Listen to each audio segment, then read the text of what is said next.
저희 자녀가 남자아이가 둘인데 고1 남자아이가 너무 철이 없는 것 같아서 중학생처럼 느껴지고 현실성이 없게 느껴지고 또 담임 선생님도 그렇게 말씀을 하셔서 제가 참 미래가 걱정이 많이 됩니다.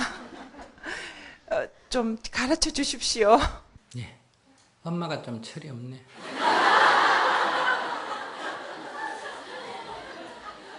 엄마가 철이 없기 때문에 애가 철이 없는 거예요.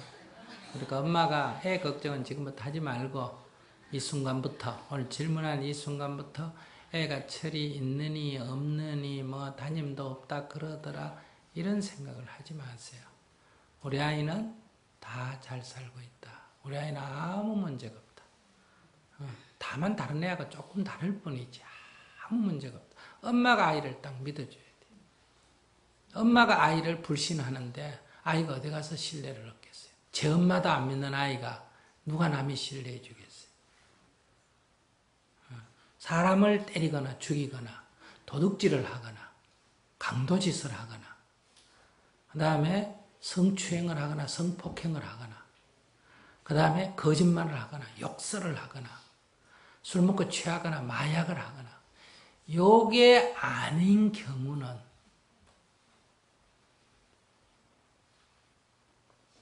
크게 신경 쓰지 마세요. 그럴 때는 요건 요렇게 해야 된다. 그건 과보가 따르기 때문에. 그건 엄마가 지도를 해줘야 돼요.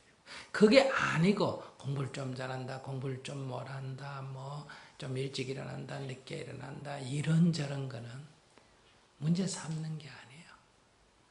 가능하면 나눠놓는 게 좋아요. 지 알아서 하게. 나눠놓는데 첫째, 아무 문제가 없다. 오늘 스님 말을 듣고 스님께 여쭤보니 우리 아이가 아무 문제가 없다더라. 아이고 우리 아이가 아무 문제가 없구나. 내가 괜히 걱정했구나. 탁 놔버려. 두 번 다시 이제 이런 얘기 하지 마. 애가 문제가 있다 이런 생각 하지 마. 그럼 아이가 자꾸 문제 있는 아이가 돼. 두 번째는 그런데 내 속에서는 계속 애가 좀 부족하다 이런 걸 자꾸 일어난단 말이에요. 문제가 없다. 애가 안 일어나면 그만인데 자꾸 일어나거든. 내가 기도를 해라. 5에 딱 일어나가 108배절을 하면서 참회 기도를 해라. 그걸 하나도 안 빼고 어떤 어려움이 있더라도 새벽 2시에 자더라도 5시에 일어나 기도하고 12시에 다 5시에 일어나 기도하고 초상이 나도 살짝 나와가 기도하고 이렇게 꾸준히 내가 정진을 하면 그 파장이 아이에게 영향을 줘서 비록 약간 그 나이에 철이 없어 보인다 하더라도 오히려 그것이 장점이 돼서 다 자리 잡혀서 저절로 이렇게 좋은 쪽으로 가게 돼. 애 보고 이래라 저래라 이래라 저래라 하는 건 아무 도움이 안 돼. 애한테 기만 죽이고 자꾸 주위 사람에게 우리 애는 철이 없어 어쩌고 저쩌고 해가 이미지만 자꾸 아이에게 나쁘게 만들고 아이도 나중에 자꾸 엄마한테 그런 소리 들으면 자기도 그렇게 자기가 그런 줄을 알아버리고 이렇게 해서 오히려 일이 복잡해져. 아이한테 좋은 엄마로서의 역할이 아니다.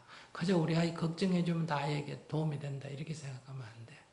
여러분도 다 자녀를 사랑으로 돌본다는데 애들 얘기 들어보면 그 감옥에서 목이 졸려 죽겠다 그래. 그러면 이제 반발이 생겨요. 그 엄마가 필요 이상으로 자신들에게 간섭한다고 생각하면 엄마의 말을 안 믿게 되고 거기에다 저항하게 됩니다. 그런 것을 자초하게 된다. 그래서 애가 뭐 중학생이 연애를 하든 고등학생이 연애를 와서 얘기하면 들어줘야 돼. 들어주면 그 아이가 어떤 일인지 내가 미리 알 수가 있어. 그럼 진짜 위험할 때 내가 딱 제동을 걸 수가 있어. 근데 얘기하면 여기 공부는 안 하고 뭐 이런 게 다 있나? 이런 식으로 해버리면 어떠냐. 아 이런 얘기는 엄마한테 하면 엄마가 싫어하구나. 안 해버려. 그래서 어느 날 사건이 펑 터졌는데 보면 기절초풍할 일이 일어나는 거. 학교 선생님도 모르고 세상이 몰라도 엄마는 아이가 대충 지금 왜 돌아가는지를 알고 있어야 돼. 근데 여러분들은 그걸 일일이 간섭하기 때문에 애가 말을 안 해버리고 표현을 안 해버려. 그래서 자식에 대해서 제일 모르는 사람이 누구다? 엄마예요. 그래서 다 나중에 그럴 줄 몰랐다. 그래서 그걸 갖다 담임선생이 잘못돼가 선배를 잘못 만나가 친구를 잘못 사게 돼. 제 자식 잘못된 거를 전부 남의 자식한테 이렇게 책임을 띠넘겨요. 그건 올바르지가 않다. 그러니까 그렇게 기도하세요. 첫째, 아무 문제가 없다. 두 번째는 정해진 기도를 어떤 어려움이 있더라도 엄마가 자식을 위해서 딱 밀고 나가줘야 된다. 그럼 아이가 중심이 저절로 시간이 흐르면서 딱 잡혀서 나중에 나아가게 된다. 철이 없어 보이는 거는 조금 어리석어 보이는 경우도 있지만 또 좋게 보면 어때요? 굉장히 순진하다 이런 장점도 있지 않습니까? 그죠? 그럼 중심이 서면서 약간 순진하면 그게 굉장히 장점이 돼요. 중심이 없이 순진하면 이제 어리석음에 빠져버린단 말이에요. 그럼 그 중심을 누가 잡아줘야 되냐? 엄마가 잡아줘야 돼. 그러니까 그게 엄마가 중심이 딱 서야 그 아이에게 중심이 잡히는 거예요. 자기 잣대로 세상을 봐서는 안 된다. 여러분들이 자식을 키울 때 여러분들의 잣대로 자식을 계속 이렇게 재단을 하면 그 울타리에 갇혀서 더 이상 성장할 수가 없습니다.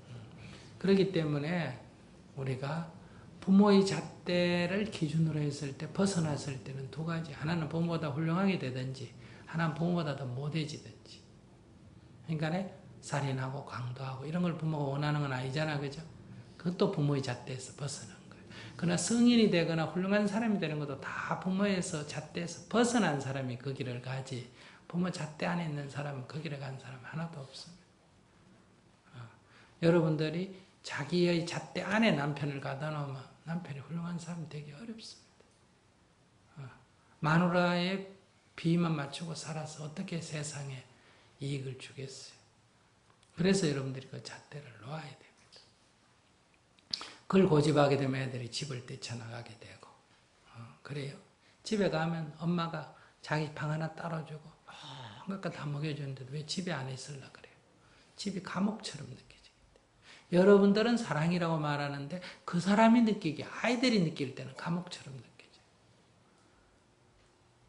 그런데 여러분들이 계속 항변으로 나는 너를 위해서 그렇지 않습니다. 여러분들이 길 가던 남자가 여러분들을 껴안고 뽀뽀를 하면서 내 너 사랑해. 근데 그게 사랑입니까? 성추행이지. 그럴 때 여러분들이 성추행 당했다고 고발하면 그 사람들이 내가 너한테 잘못한 게 뭐가 있나? 너 사랑한 죄밖에 더 있어. 여러분들은 상대의 의사를 고려 안 하는 거예요. 그것이 남편이다. 그것이 자식이다. 상대의 의사를 고려 안 하고 자기 식대로만 계속 요구하는 거예요.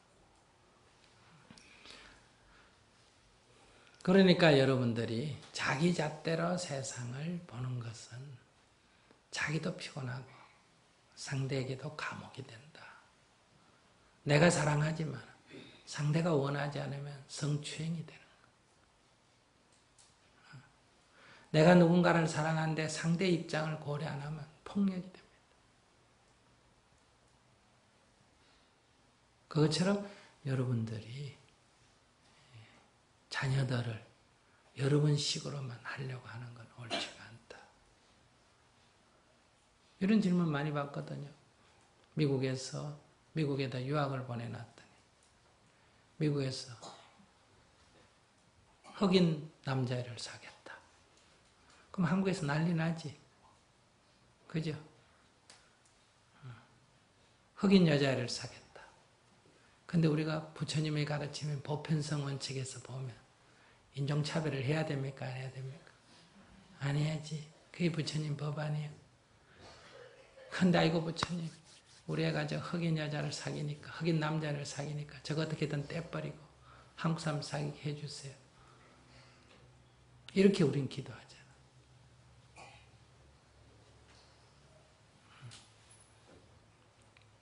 오늘날 세계가 보편화의 세계로 나아가고 있어요. 어느 정도냐? 여자가 여자끼리 결혼하고 남자가 남자끼리 결혼하는 동성의 결혼도 어때요? 법적으로 인정하고 다 해가는 이런 정도의 시대에 왔습니다. 그것이 스님이 옳다, 맞다 이런 얘기를 하려는 게 아니에요. 또 법문 잘못 듣고 그렇게 듣지 말고 그런 시대에 왔다 이 말이에요. 결혼했던 부부가 이혼을 해가지고 남편 벙이 살아있는데 아내 벙이 살아있는데도 딴 여자와 결혼하는, 그래서 부인도 바꾸는 시대에 살고 있고, 자기가 태어난 국가에서 일본으로 가가 일본 국적을 얻고 중국으로 가가 중국 국적을, 미국 가가 미국 국적을 얻어도 되는 시대에 살고 있어. 이런 시대에 살고 있으면서 종교를 바꾸면 됩니까 안 됩니까? 이래 물어.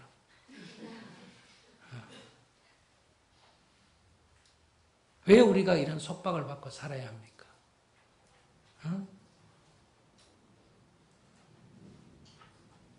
그러니까 우리가 지금 어떤 시대에 사는지 모르는 거예요. 그러니까 열린 시대에 사는 젊은이들에게 닫힌 시대에 사는 어른이 배워야 되는데 도로 그걸 억압하려니까 그게 받아들여지겠어요? 그래서 여러분들 스스로를 괴롭히고 자녀에게도 아무런 도움이 안 되는 행동을 한다. 천하가 다 내 자녀를 욕하더라도 나는 엄마니까 그래. 아버지가 반대하고 일가 친척이 다 반대해도 엄마로서는 불렀어. 너는 어떠냐? 나는 좋습니다. 그래. 너가 좋다면 엄마는 너 편이다. 이렇게 말할 수 있는 사랑이 있어야 돼요.